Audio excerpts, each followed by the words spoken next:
Hi, dear all, sweet people, you are. Welcome to yet another session of verbal ability, specifically for IPMAT at iQuanta. Right? Today, as we can see, what do we have with us? We have got RC, of course. We are working on this RC playlist for a long time now. What is it working upon? It is working upon different kind of questions that come across. But today I'm going to teach you about cluster as well, right?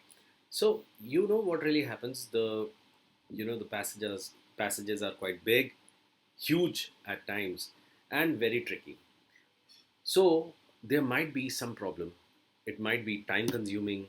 It might be that you cannot align yourself to the passage. You might not understand what the passage is actually talking about.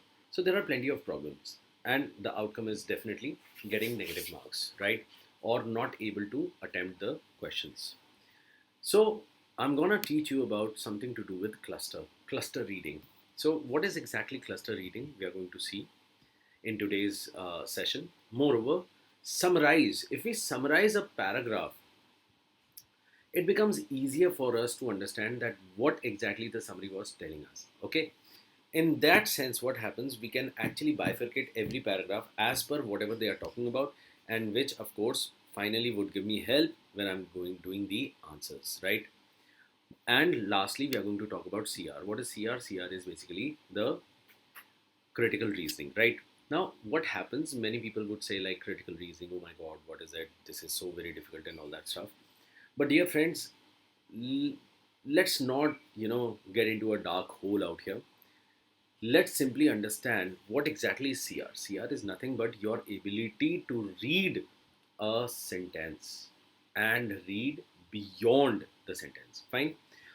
There's an idiom which is called as reading between the lines. So this is what this is about. You're also going to read this and you're going to find out how to go about with this, how to read a sentence, how to understand the words, why those words have been chosen for this paragraph, right? There has to be a reason behind it. And if you know that, so all these questions, they automatically become easier, right? Nothing more. It's just that pure reading is needed if you go across with your RC questions, right? So let's start with today's RC. Yes, I've also taken up something for you. I have come across with all the isms, right? You know what are isms? Isms are basically anything that talks about theory, ideologies, and other stuff, right? Because many students have told me that it is very difficult to read the abstract or the something which is theory based. Plenty of verbose is there. So yes, we are going to work upon that and we are going to see how it goes about, right? Okay. So let's see, what is it about? This is about existentialism. So what is the word? You can break it: existentialism. As the word suggests, if you don't know, as the word suggests, you can see what is it? Exist. So something to do with existence, right? A person's existence, right? So a person's existence, and we are working on that theory. So it must be something to do with individuality, something to do like that, right? A person should be free, right? Or a person should have his own destiny, right? All these things. So that is something what talks about existentialism. So is it a positive word or a negative word? Let's see. Is often reduced. Okay, reduce. The word has been used. See, as I said, every word counts out here.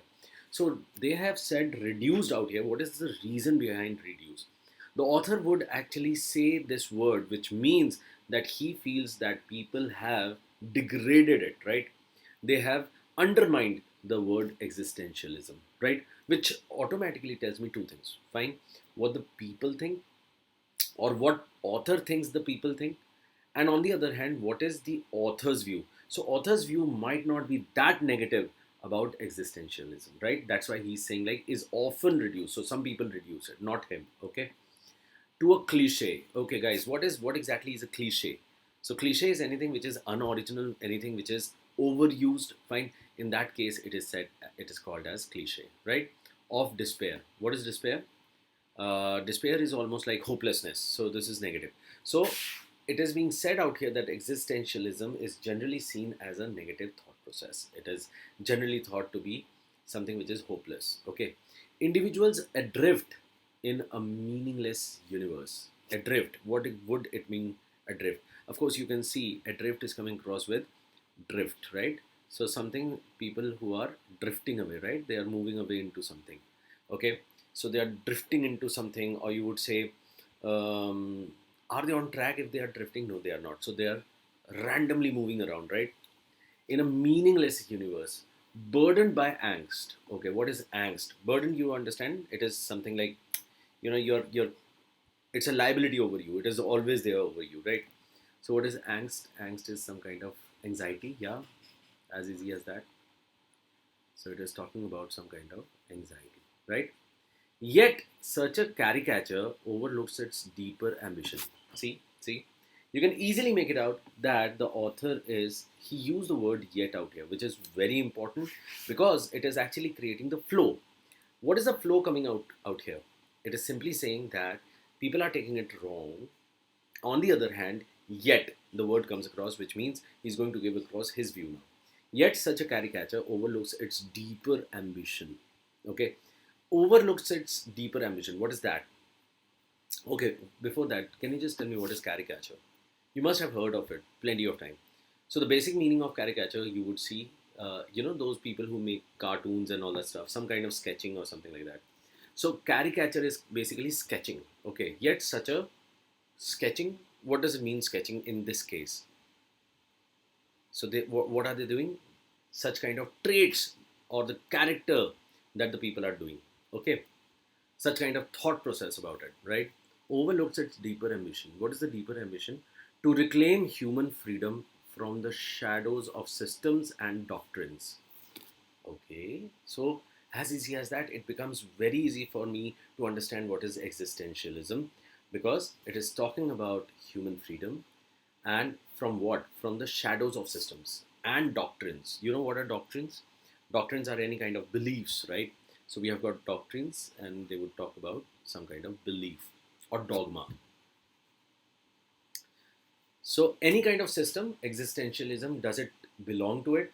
So as per author, no, it does not belong to that. Rather, it wants to bring people out of it, right? For Jean-Paul Sartre, it's a French word, so that's why you have to be that, all that. So what would it be? For Jean-Paul Sartre, uh, existence precedes essence. Okay, what does it mean, essence? When I say some kind of essence, so essence is basically something which is very basic to something, right? Which means like, mm, what is the essence of A? So the essence of A is something, right? Which clearly means that, okay, it means that, um, like, what is the essence of aquatic animals, right? So what would be the essence for that? It would be water, right? So this is the base, the pillar, okay? But it says existence precedes essence. What does it mean? It means that no matter what happens, right? Individuals, existence, life, freedom comes before anything else. Okay? Meaning that individuals are not born with predetermined nature. Okay? As that's what we were talking about. That it's not that they are going to live, they have already been destined to do something, or maybe they are already written that they are going to be angry, they are going to be kind, or something like that, right? It's not their nature. It's not something they are born with, but must instead define themselves through choices. So as they grow, as they experience, as they live through life, what do? They Exactly, they make their choices, right? Which means they grow big, they become something, right? In this radical formulation, what is radical out here? What would it mean, radical? So radical means something which is thorough. First meaning of radical is thorough, right? But radical can have a very different thing as well. Something which is drastic, okay? A drastic, tremendous, okay? Formulation, the fabrication, the creation that is being happening. Freedom is both liberating and terrifying. So, in the final words, author is saying that freedom is both liberating and terrifying. For it entails, what does it mean? Absolute responsibility for one's action. So, entails, matlab, What can it stand for? It would stand for something to do with bring along, right? So the first paragraph, I believe it is easy. Now you can understand what exactly it means, right? So I would always prefer, whenever you are reading, you would always sit across with a thesaurus or a, a kind of dictionary. More than dictionary, I would prefer thesaurus, because it is going to help you with so many different things, right? Okay, second paragraph. The first wave of existentialists, first wave, which means we are talking about the primary group, right? The first group that was there did not preach nihilism. Oh my god, there is another word which is nihilism. What exactly it would mean? Nihilism is anything which sees everything, like it does not believe in religion, it does not believe in any kind of belief or dogma. It simply is away from all these, right? It uh, it, it finds life as meaningless, right? Nihilism is a pessimistic thought process, right? So I'll just write negative so that you just remember negative views. Okay. Also, does not believe. What does it not believe in? It does not believe in life, it does not believe in anything like destiny, religion, nothing, right? But rather wrestled, right? WrestleMania, you have seen it so many times, with the paradox of meaning in a world stripped of divine scripts. With the paradox of meaning. What is paradox? Paradox is something which is contradictory, like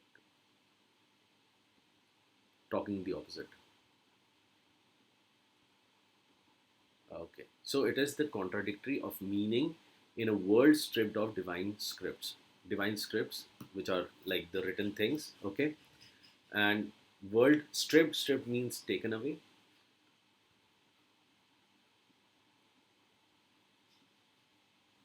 Fine. So we are saying that existentialism does not preach nihilism, right? It does not say like, okay, be negative about religion, be negative about anything of that sort. Rather, it fights with all the contradiction, fine, uh, of meaning, right? What would it actually stand for? Fine, because in the world, like as per existentialism, we are living in a world which is stripped, which is from where we have taken away all the scripts, all the divine scripts, anything which was sacred. Kierkegaard, so this is a name of the person, often called the father of existentialism. So he is basically the father of, he is the founder.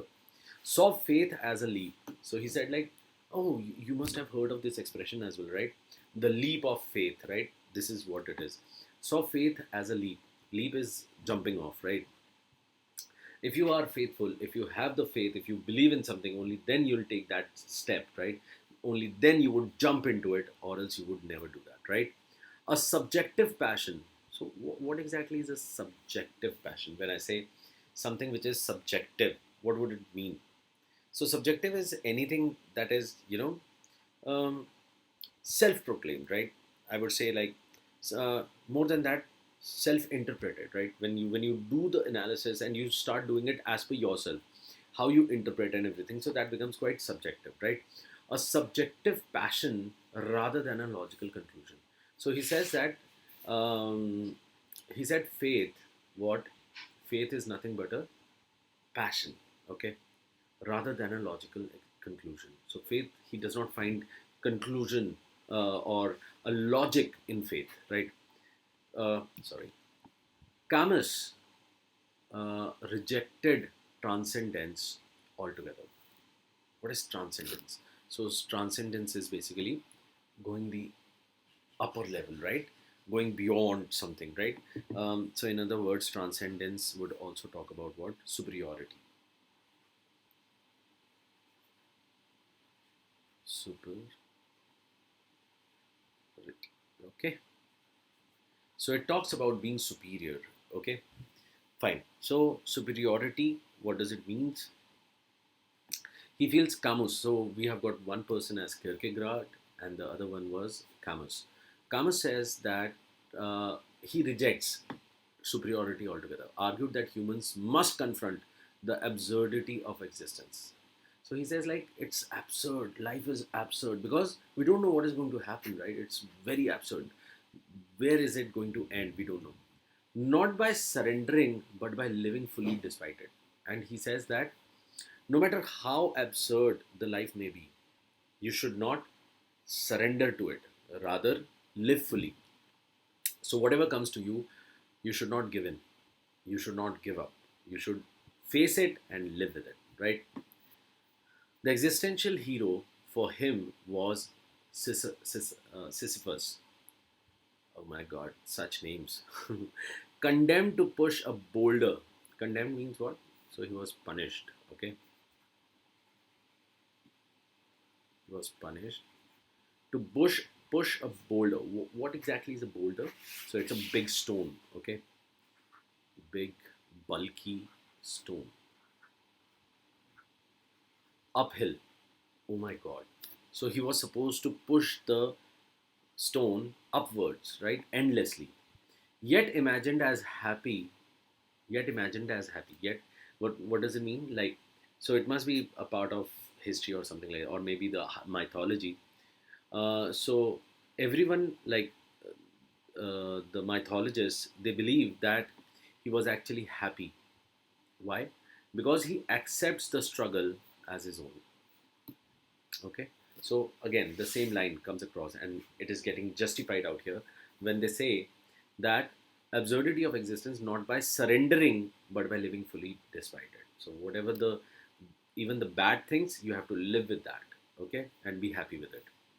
Critics have often accused existentialism of indulgent subjectivity. So what is indulgent? Indulgent is something like when you are, lenient about something. Okay, you're not something like very um doubtful, or maybe you are questioning it, not necessarily. So what is it?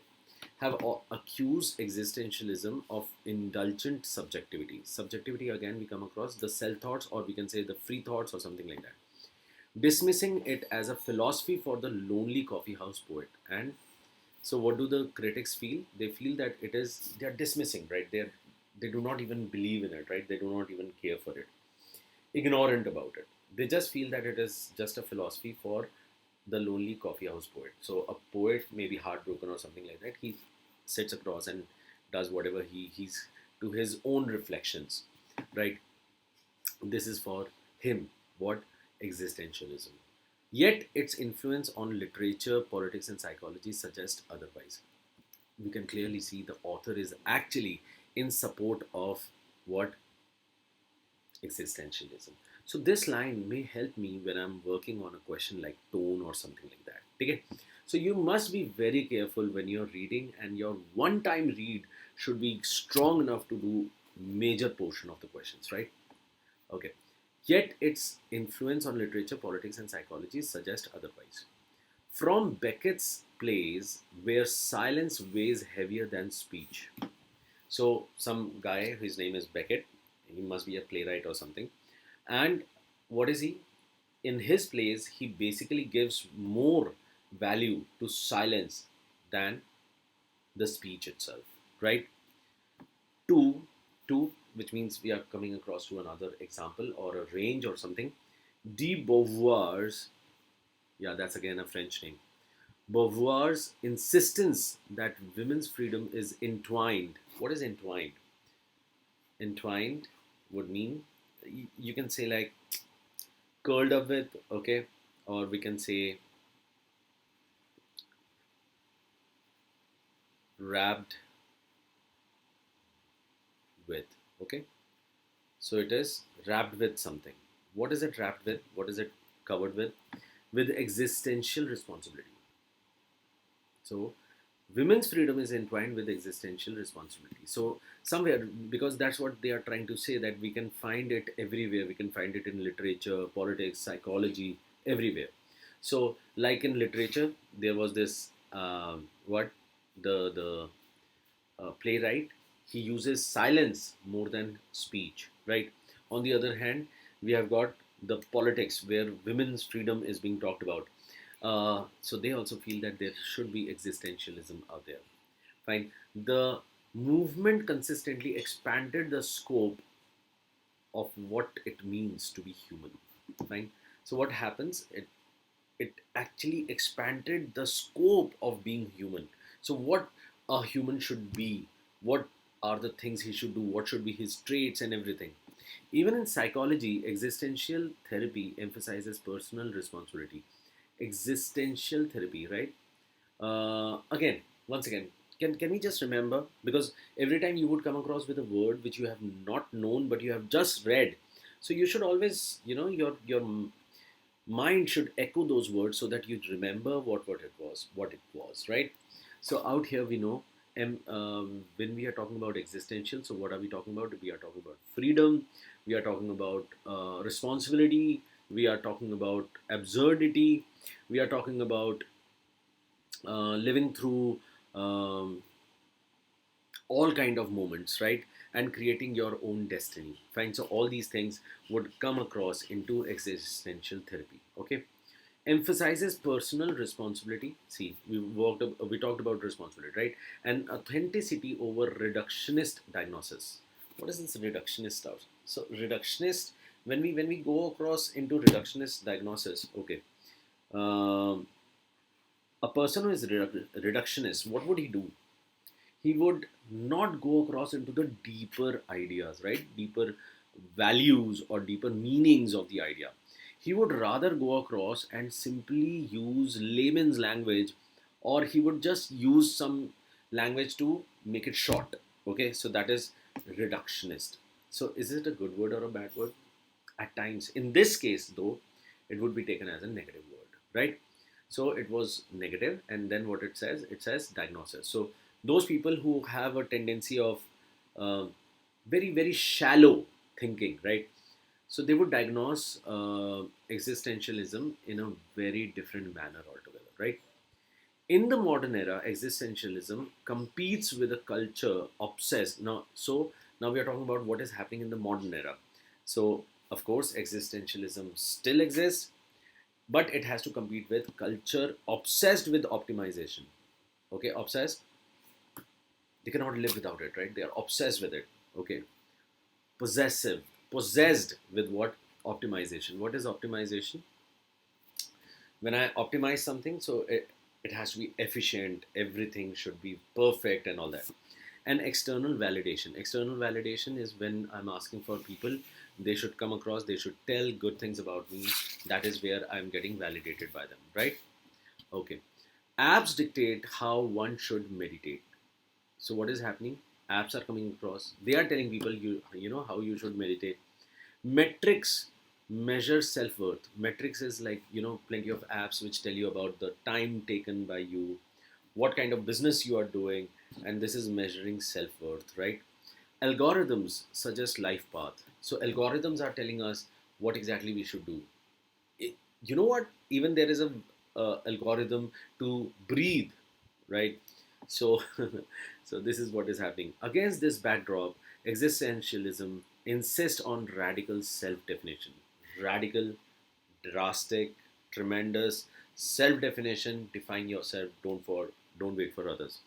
It's enduring challenge.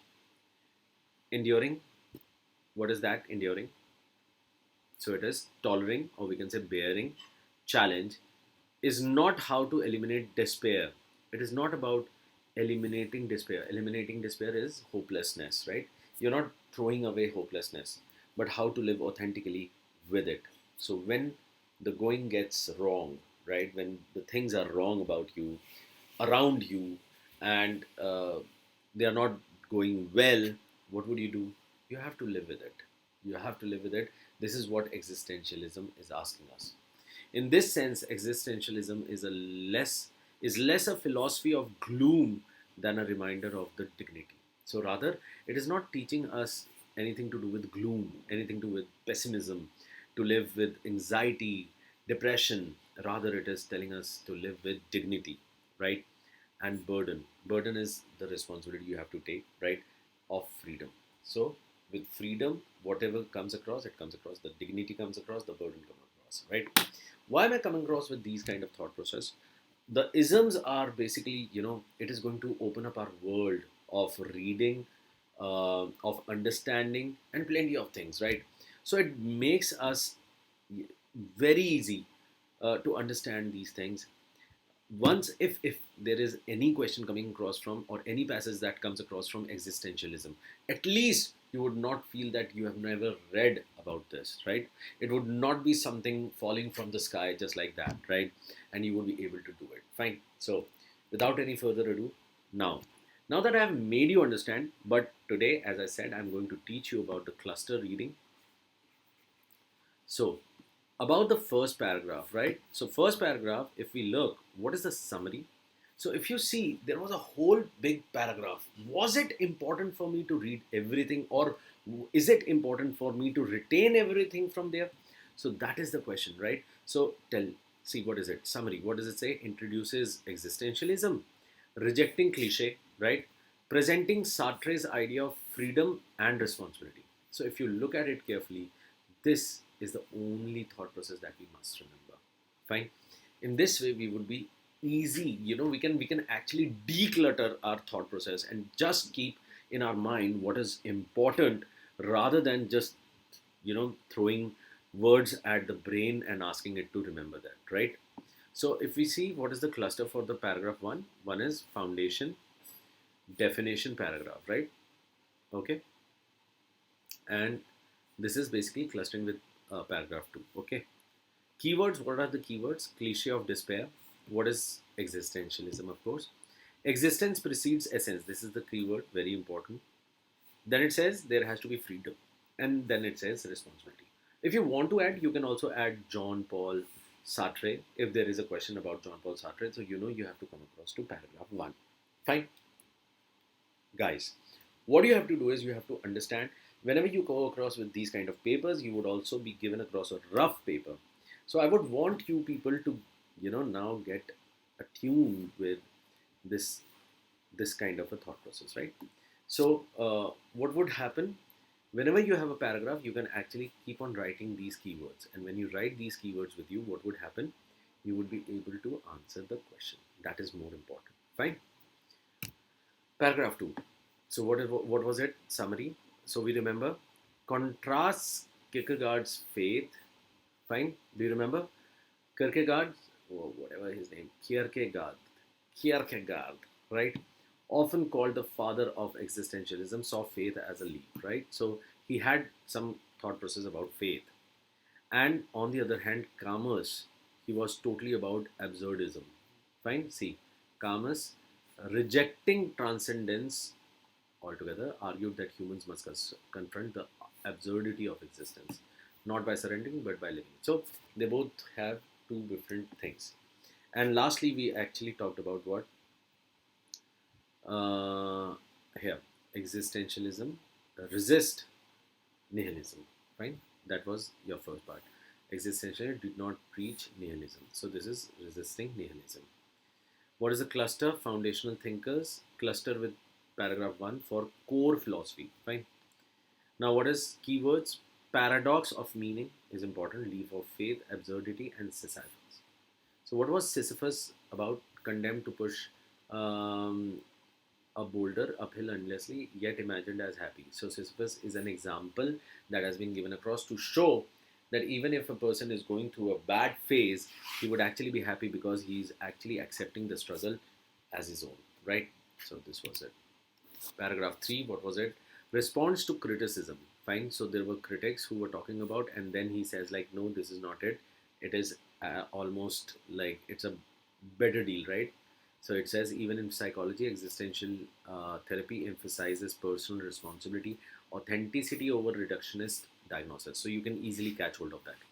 Response to criticism, showing existentialism's influence in literature, feminism, and psychology. So just see, so many words out there, but at the end of the day, we know that what exactly it is covering, right? So it becomes easier for us. Application and influence, stand alone but not linked with P4 for modern relevance. Okay, so it says, like, it is basically telling us about the application. Fine, how it is used, what happens in existentialism, how critics believe it is working on, and all that. And on the other hand, it is also, but it is not working with para 4, which means it is not exactly uh, in flow with para 4, which is the next one. Okay. Uh, mhm.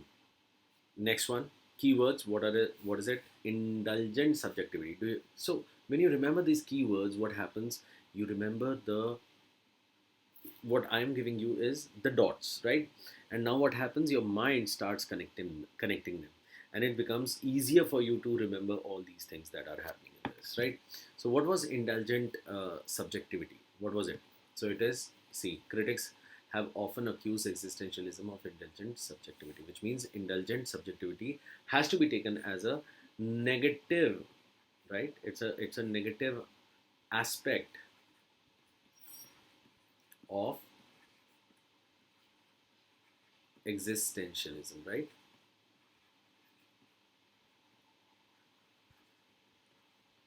Right? Which, of course, the author is not telling us. Who is telling us? The critic is telling us. Easy? Good. On the other hand, what is it? Beckett the Beauvoir. The Beauvoir. So, what was it about? So, we have got Beckett, right? On one hand, we had the Beckett. Then there was the Beauvoir. Okay, they all were talking about something. Silence, right? And it was about women's freedom. So, de Beauvoir was coming across from the political background, right? Remember? And then existential therapy, which is talking about the psychology, and then finally the authenticity. Fine. Authenticity over reductionist diagnosis. Matlab, we are actually talking about the critics out here, and we are going authenticating what existentialism above it, right? Paragraph 4. What was it? The summary was relevance of existentialism today. So how it works today. Resisting algorithm culture by embracing authentic freedom. So that was the conclusion that was drawn, that we should forget about algorithm, we should forget about all these apps and other stuff. We should go across and go authentic freedom, the pure freedom, the real freedom, and we should follow that, right? What is the cluster? Contemporary application. Contemporary means like the modern thing, okay? Cluster with P3 for influence plus relevance. So some kind of influence is there, how it is working in the market, what are the problems it is facing in the. So I can also say, like in the cluster, I can also say the challenges. Okay, what exactly was the word? So not exactly challenges. So it should have been compete. Find the competition it faces. Good. Okay. Keywords: optimization, culture, external validation, algorithm, authentic living, dignity of freedom. So these are the keywords that would be needed. Fine. So I believe you have understood the paragraph, because now we go into the questions and see that does it work for us or not. If we go across with this kind of a reading, will these questions help? Will these questions be better answered or not? Let's see. Which of the following best captures the central idea? So it is talking about the central idea. The whole thing was revolving around existentialism. So what I believe, as I have always shown you, that I do not go towards, I do not thrive for answers, right? What I thrive for is elimination. If there is no elimination, then it is a problem. If I can eliminate, then I mean I'm getting a better probability of getting the right answer, right? So look at the A part. It says the triumph of nihilism, which it definitely cannot be my answer, because the story is not about nihilism, right? And definitely not about its triumph. B part. The decline of faith in modern culture. The decline of faith in modern culture. Do we look at? No, it was nothing to do with that. Fine. So B part goes away. C part. Philosophy of coffee house poets. Philosophy of coffee house poets. Again, very specific, cannot be the central idea of the whole passage, right? Last, existentialism between freedom and despair. Definitely it has to be answered, because it says something to do with that a person has to live between or with freedom and despair. That is what is being talked about throughout. So D part is the right answer, right? Okay, good. Moreover, you can also remove the B part, because this one is talking about modern culture, which means it is only talking about the last paragraph. But that is not so, because a central idea has to cover the whole thought process of the paragraph, right? Now, many people might feel that okay, D part can have something else as well. Yes, yes, dear friends, of course. There could have been a better answer than D. Remember that. Okay. There could have been a better answer than D. But the thing is that when we are writing these answers and when we are removing, when we are eliminating, so always remember the elimination is being done only because there has to be a better answer, not the right answer. So, of course, there can be plenty of better answers than D, but for the time being, for question number one, D is the right thought process. Okay. Question two: what is the tone of the passage? So, is he condemnatory? Is he condemning people or something like that? There was one thing that was used that okay, condemnation was used, that people are getting condemned and all that. So A part is not the right answer. B part: analytical with hints of admiration. Analytical, it is analyzing something. Yes, author was analyzing how existentialism is evolving and how people are getting into it and all that, with hints of admiration. Yes, of course, he has been admiring it. He has been saying it again and again, right? See, even an authenticity over reductionist diagnosis, which clearly shows that existential therapy emphasizes personal responsibility and other stuff, which is his admiration, right? So, B part I cannot remove right now. Was he sarcastic and dismissive? Sarcastic, maybe some place I don't remember, but at least he was not dismissive. He did not dismiss anything. So, dismissive, if it is not working, then C part does not work at all. D part: detached, again the same thing, detached and neutral. He was not. He was admirable about it. So the answer has to be B. Let's go question number three. What is the primary function of the first paragraph? Now this is a good question because they are asking us about the first paragraph. What does the first paragraph do? To summarize existentialism's decline. Can I keep this? See, I'm not even going back to it. I'm just remembering what was the first paragraph about. What was the summary of the first paragraph, right? The first paragraph was about definition, and it was about something to do with the things it was seen before, right? Or it is seen by other people, right? Then there was this Jean Sartre who actually talked about existence precedes essence, right? Yes. So that is what has to be remembered, but it never talked about existentialism declining. So A part can never be my answer. Good to go. To contrast existentialism with nihilism. No, not in this paragraph. Nothing was talked about, and rather it never did so, right? Okay. See, to dismantle cliche and introduce Sartre's key idea. Guys, yes, of course. Dismantle cliche. Dismantle cliche means removing the cliches, right? See what is written. Existentialism is often reduced to cliche of despair. Individual adrift in meaningless universe, right? Burdened by angst. Yet, this yet played my game, right? So yet, which means I'm going against the cliche, so I'm dismantling the cliche, right? Dismantling means what? Removing. Okay. And introduce Sartre's key idea. What was it? Existence precedes existence. So C part can be kept. It is the primary focus or the function of the first paragraph, right? D part: to argue against Kierkegaard's faith, which was definitely not in the first paragraph. D part goes away. What is the answer? The answer is C. Yo, students, I know it's going to be easy, but you have to practice. You need to practice a lot, right? Which statement would strengthen the author's defense of existentialism? Now, this is a good question. This is a CR based question, but I'm not going to call it as a CR question or something like that. Just read and try to find out what can be my answer, and that's more than that, right? Okay. Would strengthen the author's defense of existentialism. So we know that author has been defending existentialism, right? So let's see. A part: survey reveals most people view existentialism as pessimistic. How in world can existentialism be seen as pessimistic, and it would strengthen the point or defense of existentialism, right? So now in this case you must know what is pessimism.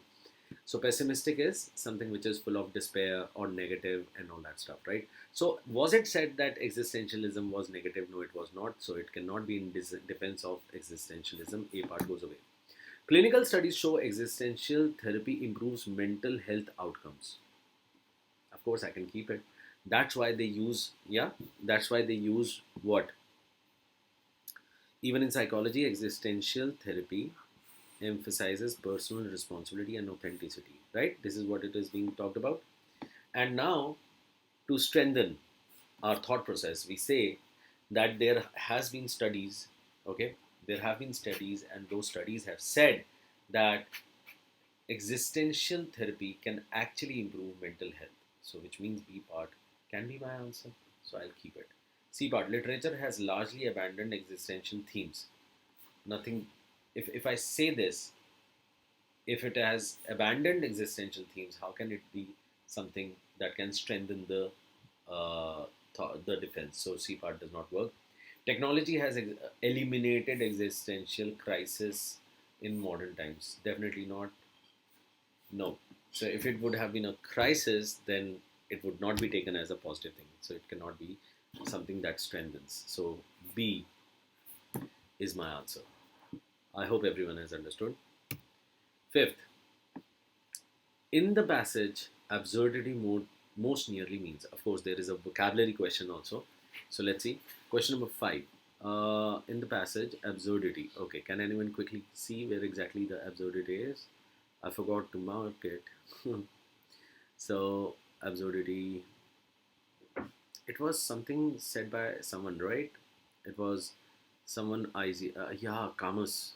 Camus, rejecting transcendence altogether, argued that human must confront the absurdity of existence, right? So, absurdity of existence by surrendering, not by surrendering, but by living fully despite. So, what can it be? Can it be foolishness? Can it be logical paradox of meaninglessness? Comic relief? Definitely not. I can remove comic relief right now. Extreme optimism? Definitely not. So we are left with foolishness and logical paradox. Foolishness is like not not something which is going about out here, because we are not calling anyone foolish in this. Yes, there is a logical paradox of meaninglessness, and there was actually, we were always talking about this thing that people are moving into meaningless life and all that. Yes, in the first paragraph it talked about that, adrift in a meaningless universe. So which means that it is seen as an absurd thing, which is like absurd, not possible, something, right? So that is why logical paradox, the contradiction, as well as the meaningless. So the answer has to be B, B, B. Awesome. Right, question number 6. What does it say? From paragraph 2, one can infer that Camus and Kierkegaard differ in that. So what are they differing in? Both reject faith as meaningless. No, Kierkegaard never did say that. He simply said that Kierkegaard is faith as a leap, subjective passion rather than logical conclusion. So he was never against it. He never rejected it. So A part cannot be my answer. B says Kierkegaard relies on faith. So somehow he relies on faith because he said that it is a subjective passion rather than logical conclusion. So in any case, which means like it is a passion and we might be passionate about it, so we might follow it. So he might rely on faith. While Camus embraces defiance without faith. Defiance, right? What was it? He simply said that what? Altogether. So Camus, rejecting transcendence altogether, argued that humans must confront the absurdity, right, of existence, not by surrendering but by living fully, right? So he's defiant, rebellious, right, without faith. And he does not believe in faith because he simply said rejecting transcendence altogether. So he did not believe in faith. C part. So I can keep B. C part. Camus advocate divine guidance. I have to stop it out here itself. He never advocated. Advocated means what? Supports, right? I'll just write it out here so that you remember. So he's supporting. Fine. Is he supporting? No, he never supported divine guidance. He was actually, it is just the opposite what is written out here. So C part goes away. Both prefer nihilism over freedom. Definitely not. So the only option is B part. See how things become easier for us, right? When we read intently with the right and strong motive, right? You would definitely, there is no way that someone can get your RC wrong. Okay. 7. What role does paragraph 3 play in the passage? 3, that is this one. What does it say? It says it shifts from abstract theory to practical impact. Okay, let's see. Critics have often accused existentialism of indulgent subjectivity. Okay. Abstract theory to practical impact. Is there a practical impact out there? Seventh one, let's see. It was yet its influence on literature, politics, all these are there, right? It is there. Literature, politics, and psychological suggest otherwise. From Beckett's place, where silence. So these are giving us the practical impact, right? And abstract theory, which was like indulgent subjectivity theory. Subjectivity is more of a theory, right?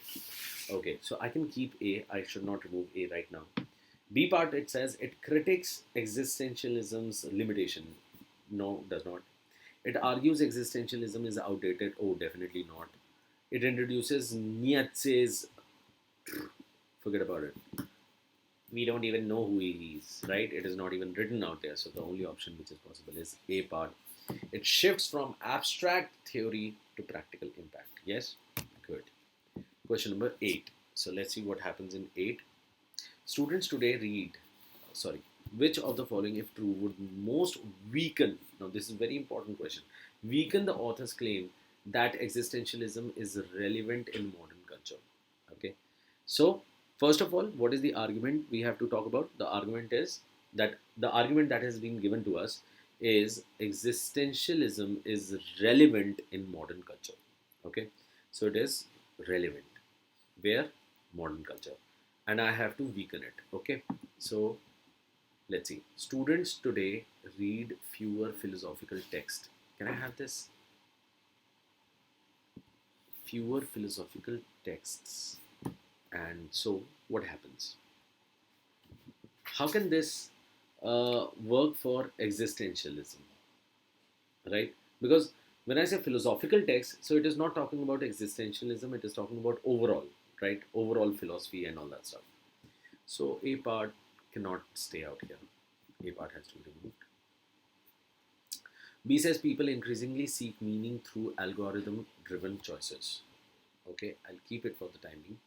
C part says survey shows existentialism has no impact on personal decision making. Okay, I have to keep this. Yes. Again, the survey is talking about something. D part, existentialist authors like Sartre remain on academic syllabi. Whoa.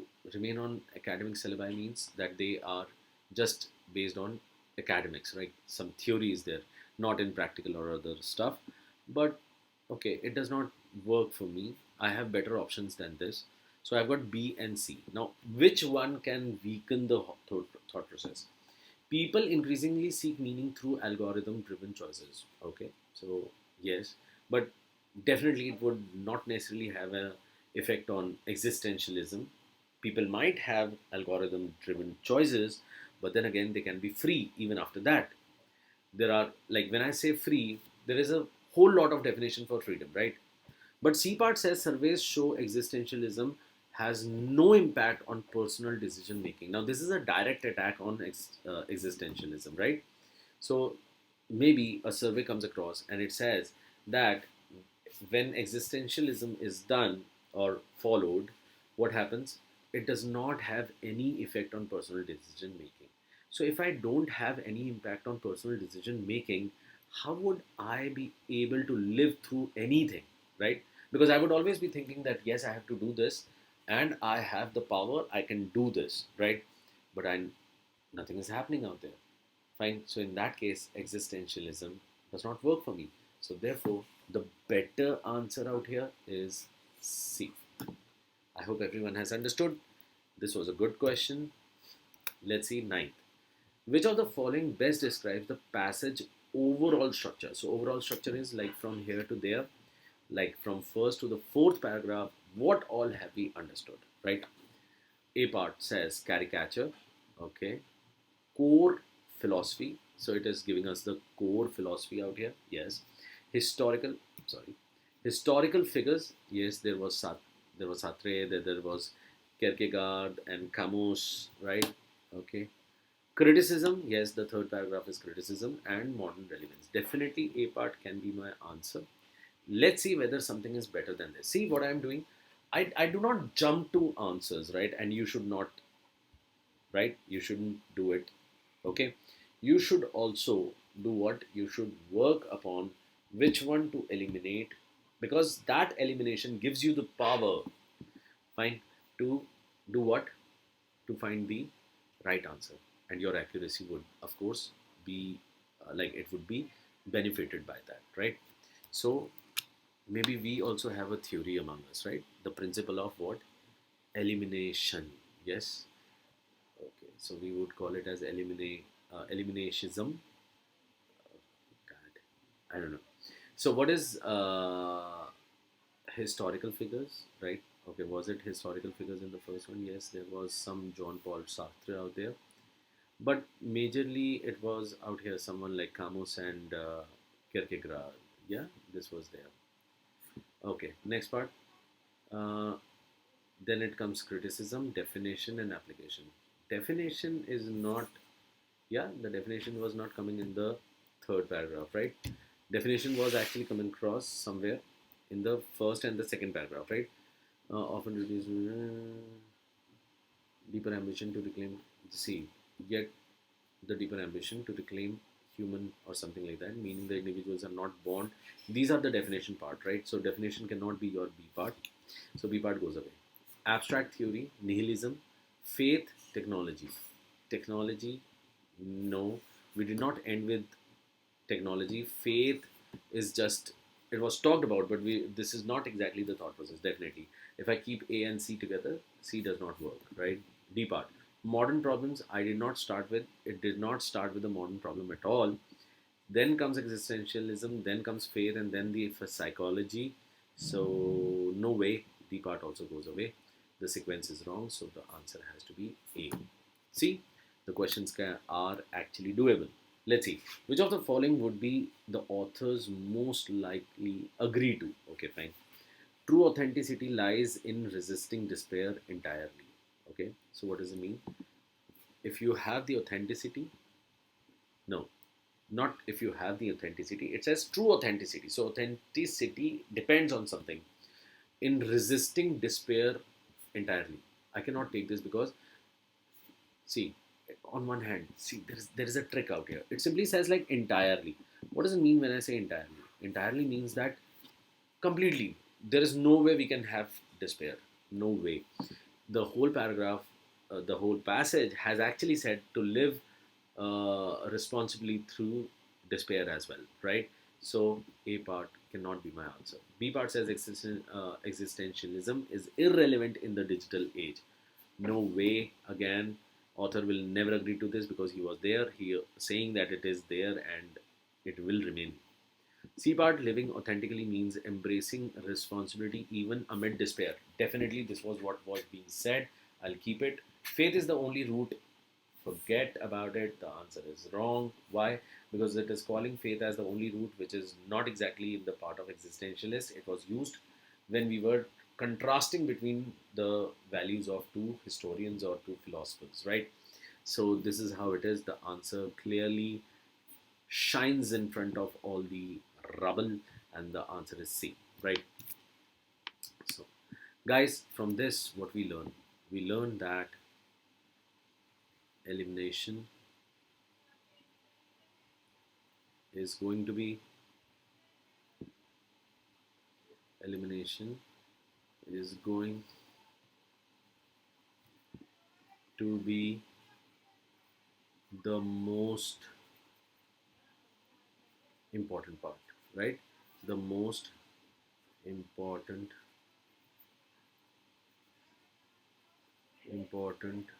part. Understood? So I'll bring across more of such RCs. We'll do a complete list on different topics, and which is going to help you a lot. Fine. Thank you. Stay in touch. Let's meet in the next class, next session.